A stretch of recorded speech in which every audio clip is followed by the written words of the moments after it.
Hello दोस्तों, नमस्कार। मैं लकी सारस्वत और आज अपन करेंगे 12 सितंबर की जो करंट अफेयर है वो हम करने वाले हैं, जो कि हमारे एग्जाम के पॉइंट ऑफ व्यू से बहुत ज़्यादा इंपॉर्टेंट है। तो आप वीडियो कंप्लीट देखना और वीडियो पसंद आ जाए तो वीडियो को लाइक और शेयर करना मत भूलना।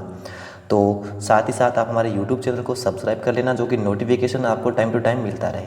आज का सबसे पहला पॉइंट है वो ये है कि हरदीप सिंह पुरी ने climate smart cities assessment framework CSCAF 2.0 का किया है लॉन्च। यानी आवास और शहरी कार्य राज्य मंत्री जो है वो कौन है? श्री हरदीप सिंह पुरी ने climate smart cities assessment framework का अनावरण किया है। ठीक है, इसे आवास और शहरी मामलों के मंत्रालय के स्मार्ट सिटीज मिशन द्वारा आयोजित एक आभासी कार्यक्रम के दौरान लॉन्च किया गया है। और CSCAF 2.0 के साथ ही मंत्री ने स्ट्रीट्स फॉर पीपल चैलेंज यानी सड़कें लोगों के लिए चुनौती को भी लॉन्च किया है। ये 2 पॉइंट है आपके लिए जो कि एग्जाम के पॉइंट ऑफ व्यू से इम्पोर्टेंट है। दोनों पॉइंट आप अपनी कॉपी में नोट करोगे। ठीक है, इसके बाद में है कि climate smart cities assessment framework का उद्देश्य है वो निवेश के साथ साथ अपने कार्यों की योजना बनाते और कार्यान्वित करते समय जलवायु परिवर्तन का मुकाबला करने की दिशा में शहरों के लिए एक स्टिक रोड मैप तैयार करना भी है। ठीक है, और CSCAF की पहल भारत में शहरी नियोजन और विकास के लिए एक जलवायु संवेदनशील दृष्टिकोण विकसित करना है। और फ्रेमवर्क में 5 श्रेणियों में 28 संकेतक है। ठीक है, जो है एनर्जी एंड ग्रीन बिल्डिंग्स यानी ऊर्जा और हरित भवन, और दूसरा है urban planning, green cover and biodiversity यानी जो हमारा है दूसरा शहरी नियोजन, ग्रीन कवर और जैव विविधता। आगे है मोबिलिटी एंड एयर क्वालिटी यानी गतिशीलता और वायु गुणवत्ता।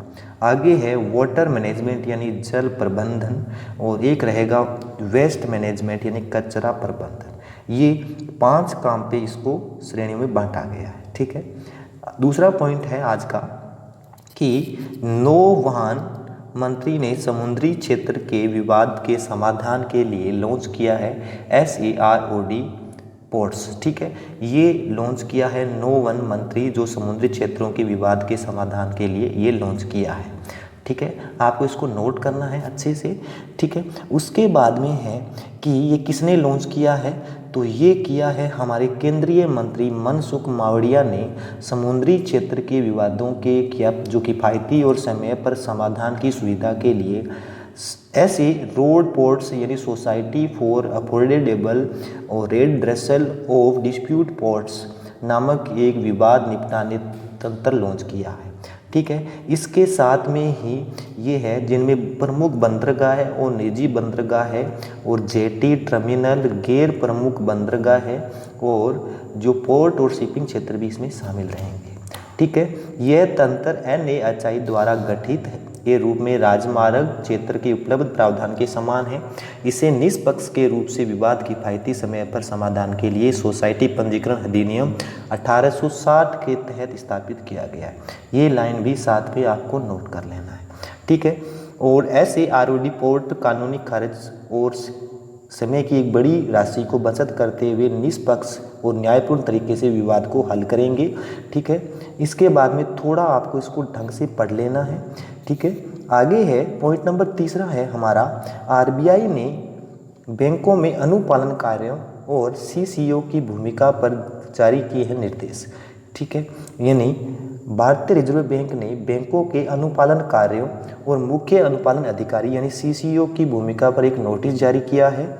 अनुपालन व्यवस्था के अनुसार बैंकों को प्रभावी अनुपालन संस्कृति, स्वतंत्र कॉर्पोरेट अनुपालन कार्य और बैंक और समूह के स्तर पर मजबूत अनुपालन और जोखिम प्रबंधन कार्यक्रमों की आवश्यकता है। ठीक है, थोड़ा इसको देख लेना है अच्छे से।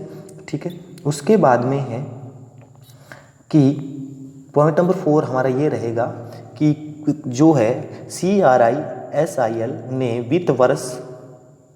वित्त वर्ष 2020-21 में भारत की GDP दर है ये -9 रहने का अनुमान जताया है। ठीक है, कोविड-19 की महामारी अनिश्चित और सरकार से पर्याप्त वित्तीय सहायता की कमी के कारण अपने पूर्व अनुमान 5% को संशोधित किया है। इसके अलावा क्रिसल ने FY2 के लिए भारत की GDP है ये 10% दर से बढ़ने का अनुमान भी जताया है। ठीक है, अगले 3 वर्षों के लिए यानी 2023 और 25 के दौरान जो है CRISIL यानी क्रिसल ने भारतीय GDP में सालाना 6.2% की वृद्धि का अनुमान भी जताया है। ठीक है, तो आपको ये भी नोट कर लेना है क्योंकि ये हमारे एग्जाम के पॉइंट ऑफ व्यू से बहुत ज़्यादा इम्पोर्टेंट है। ठीक है, आगे है मास्टर कार्ड लॉन्च किया है central bank digital currency testing platform. ठीक है, मास्टर कार्ड ने राष्ट्रीय डिजिटल मुद्राओं का आकलन और अन्वेषण करने के लिए केंद्रीय बैंकों के लिए एक वर्चुअली टेस्टिंग जो है सेंट्रल बैंक डिजिटल करेंसीज यानी CBDCS लॉन्च किया है। टेस्टिंग प्लेटफॉर्म्स केंद्रीय बैंकों के CBDS पारिस्थितिकी तंत्र का अनुकरण करके CBDC के लिए उपयोग के मामलों और परीक्षण रोल आउट रणनीतियों के मूल्यांकन करने में भी सक्षम बनाएगा। ठीक है, आपको थोड़ा सा इसको पढ़ लेना है ढंग से, इसमें ज़्यादा इम्पोर्टेंट नहीं है। ठीक है, उसके बाद में इसके अंदर ये चीज़ इम्पोर्टेंट है कि मास्टर कार्ड के मुख्य कार्यकारी अधिकारी है वो है अजय बंगा, ये आपको नोट करना है। और इसका मुख्यालय है मास्टर कार्ड का ये है न्यूयॉर्क यानी संयुक्त राज्य अमेरिका में। ये आपको दोनों क्वेश्चन आपको नोट करना है, स्टैटिक जीके के लिए इम्पोर्टेंट है। उसके बाद में पॉइंट नंबर 6 आज का ये है ICICI बैंक ने स्टार्टअप और उद्यमियों के लिए लॉन्च किया है आई स्टार्टअप 2.0। ठीक है, ICICI बैंक ने स्टार्टअप और उद्यमियों की बैंकिंग ज़रूरतों को पूरा करने के लिए आई स्टार्टअप 2.0 नामक एक नया उत्पाद लॉन्च किया है। ये किस बैंक ने किया है? तो ये किया है ICICI बैंक ने। ठीक है, जैसे नियामक सहायता और एनालिटिक्स और स्टाफिंग, अकाउंटिंग, ग्राहक अधिग्रहण और ग्राहकों के लिए डिजिटल जो आउटरीच जैसे अन्यों को भी ध्यान में रखा जाएगा। इसका जो है ये इम्पोर्टेंट पॉइंट था कि ये किसने लॉन्च किया है, तो ये किया ICICI बैंक ने। ठीक है, इसके बाद में 2 क्वेश्चन और बनते हैं, 3 क्वेश्चन जो हमारे एग्जाम के पॉइंट ऑफ व्यू से बहुत ज़्यादा इम्पोर्टेंट है। यानी ICICI बैंक का मुख्यालय है ये मुंबई महाराष्ट्र के अंदर है और इसके MD और CEO है ये है संदीप बख्शी जी। ठीक है, ये दोनों क्वेश्चन आपको नोट करके फिर लिखना है। इसका जो टैग लाइन है हम है ना ख्याल आपका, हम है ना ख्याल आपका, ये 3 क्वेश्चन आपको और नोट करने हैं जो कि हमारा एग्जाम के पॉइंट ऑफ व्यू से बहुत ज़्यादा इम्पोर्टेंट है। आगे है युवाओं को डिजिटल कौशल प्रशिक्षण प्रदान करने के लिए NSDC लिंक्डइन ने की है साझेदारी। ठीक है, ये पॉइंट आपको ऐसा का ऐसा जैसा इसमें दे रखा है वैसा का वैसा नोट करना है। ठीक है, राष्ट्रीय कौशल विकास निगम यानी NSDC और लिंक्डइन ने डिजिटल कौशल के लिए फ्री लर्निंग संसाधनों तक पहुंच प्रदान करने के लिए साझेदारी करने की घोषणा की है। ई स्किल इंडिया डिजिटल प्लेटफॉर्म है वो 31 मार्च 2021 तक 140 पाठ्यक्रमों के सही डिजिटल पढ़ाई के 10 तौर तरीकों को निःशुल्क उपलब्ध कराया जाएगा। ये इम्पोर्टेंट है, 31 मार्च 2021 तक है वो फ्री में 140 पाठ्यक्रमों को है वो 10 तौर से इसको निःशुल्क पढ़ाया जाएगा।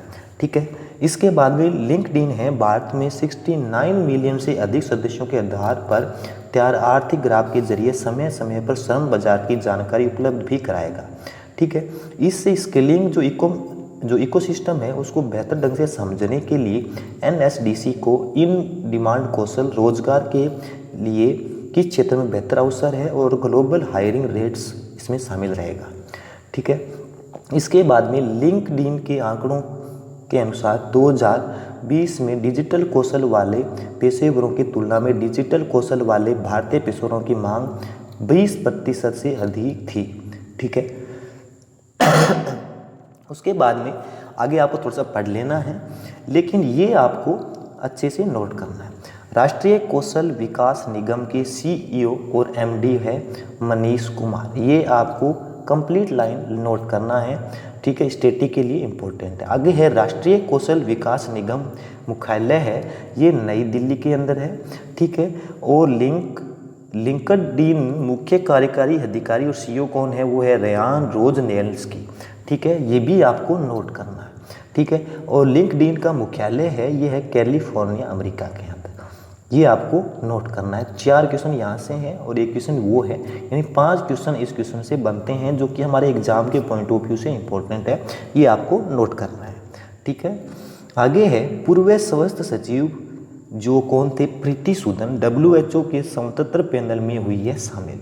महामारी संबंधी तैयारियों और प्रतिक्रियाओं के गठित विश्व स्वास्थ्य संगठन के स्वतंत्र पैनल ने पूर्व स्वास्थ्य सचिव प्रीति सूदन को दुनिया भर से चुने गए 11 पैनलिस्ट के पैनल में शामिल किया गया।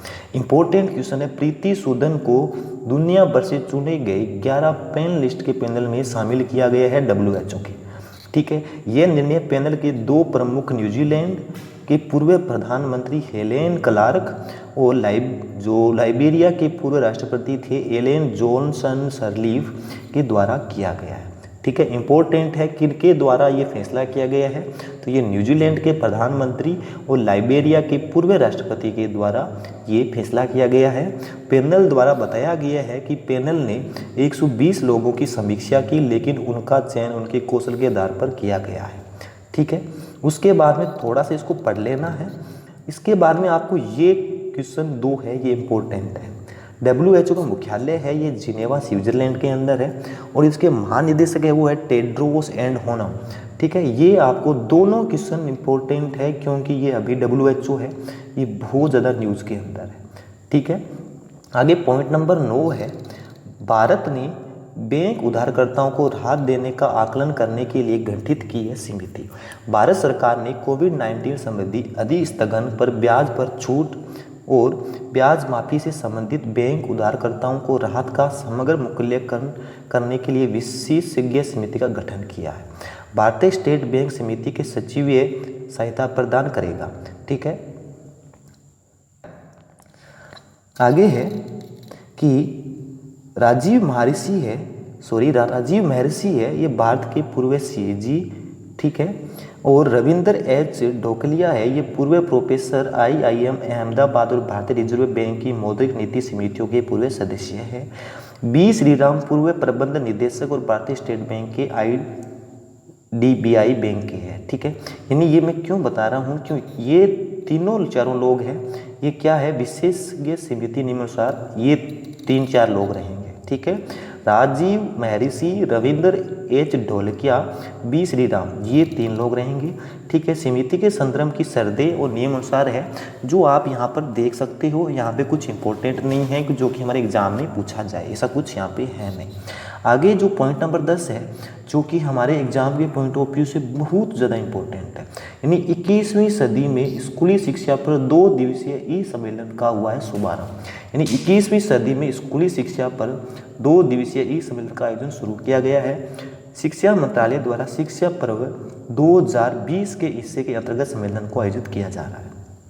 ठीक है, शिक्षकों को सम्मानित करने और नई शिक्षा नीति 2020 को आगे लेकर जाने के लिए 8 सितंबर से 25 सितंबर तक शिक्षक पर्व मनाया जाएगा। ये क्वेश्चन नोट कर लेना, वेरी वेरी इंपॉर्टेंट क्वेश्चन। यानी शिक्षक पर्व दिवस है वो कब से कब मनाया गया, तो ये 8 सितंबर से 25 सितंबर मनाया गया। ठीक है, तो ये आज मतलब पहली बार मनाया जा रहा है, इसलिए इम्पोर्टेंट है। प्रधानमंत्री श्री नरेंद्र सिंह मोदी ने राष्ट्रीय शिक्षा नीति 2020 NEP 2020 के तहत वीडियो कॉन्फ्रेंसिंग के माध्यम से इस सम्मेलन को संबोधित किया है। इस कॉन्क्लेव में 2 तकनीकी सत्रों के माध्यम से नई शिक्षा नीति 2020 के 6 विषयों पर विचार विमर्श भी किया गया। ठीक है, जो था पहला तकनीकी स्तर और व्यावसायिक दृष्टिकोण के साथ मूलभूत साक्षरता और संख्यात्मकता पर चर्चा के साथ शुरू हुआ। ठीक है, और अन्य विषय जिन पर विचार विमर्श किया गया वो था कला, एकीकृत और खिलौने, एकीकृत शिक्षा स्तर, प्रारंभिक बाल व्यवस्था देखभाल और शिक्षा और मातृभाषा में शिक्षण और कोई कठोर अलगाव नहीं। और केंद्रीय शिक्षा मंत्री है वो है हमारे रमेश पोखरियाल निशंक। ठीक है, इंपॉर्टेंट क्वेश्चन है, केंद्रीय शिक्षा मंत्री कौन है, रमेश पोखरियाल निशंक। ठीक है, इसके बाद में है आगे पॉइंट 11 नंबर है, पुलिस अधिकारी पूनम खत्री के नाम हुआ है वसु वर्ल्ड चैंपियन का खिताब। इंपॉर्टेंट क्वेश्चन है, पुलिस अधिकारी पूनम खत्री के नाम हुआ है वसु वर्ल्ड चैंपियन का खिताब। भारतीय पुलिस अधिकारी पूनम खत्री ने पिछले साल वसु विश्व चैंपियनशिप में जीते अपने रजत पदक कि गोल्ड में तब्दील होने के बाद विश्व चैंपियनशिप खिताब हासिल किया। पूनम हरियाणा के झज्जर जिले की रहने वाली है, ठीक है, ये भी क्वेश्चन नोट करना है। पूनम महिलाओं के 75 किलोग्राम वर्ग में जो है उसके जो सामने था प्रतिद्वंदी था वो कहाँ के थे, तो वो थे यहाँ से ईरान के थे, जो कौन थे, मारियम के, ठीक है। इससे इनको फाइनल में हार गई थी, मतलब इनको ने, लेकिन हाल ही में मारियम के डोप टेस्ट में फेल होने के बाद पूनम खत्री को स्वर्ण पदक से सम्मानित किया गया। यानी मारियम ने है वो पूनम जी को पहले तो हरा दिए थे, लेकिन इसका जो डोप टेस्ट किया गया उसमें ये इसको सही नहीं पाया गया।